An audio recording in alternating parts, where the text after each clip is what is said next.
Heavy metal contaminants in water, including arsenic and lead, occupy 4 of the World Health Organization's 10 chemicals of major public health concern for their threat to human health.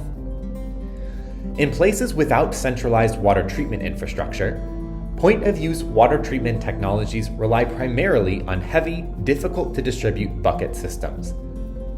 These systems use bulky materials with low surface areas to absorb heavy metals, which limits their effectiveness.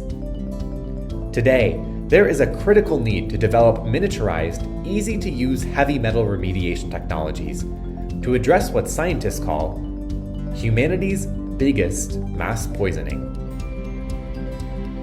Small molecule assemblies, like the cell membrane, offer tunable surface chemistries and enormous surface areas, allowing scientists to do more chemistry on less material.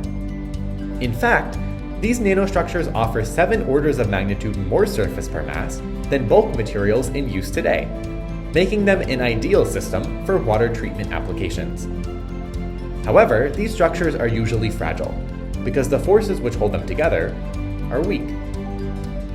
To overcome this limitation, we developed the Aramid amphiphile platform. Aramid amphiphiles incorporate a Kevlar-inspired structural domain to provide robust interactions within the nanostructure. We observe aramid amphiphiles spontaneously form nanofibers in water, with mechanical properties rivaling silk. Using this structural stability, we can draw nanofibers into macroscopic threads and dry them, for the first time extending small molecule assemblies to the solid state. To use the aramid amphiphile design to remove heavy metals from water, we designed their surfaces to have an extremely high affinity for contaminants. We demonstrated these nanofibers can remove lead in amounts exceeding 1/10 the weight of the nanofibers, survive in extreme environmental conditions, and are easily scaled to large quantities.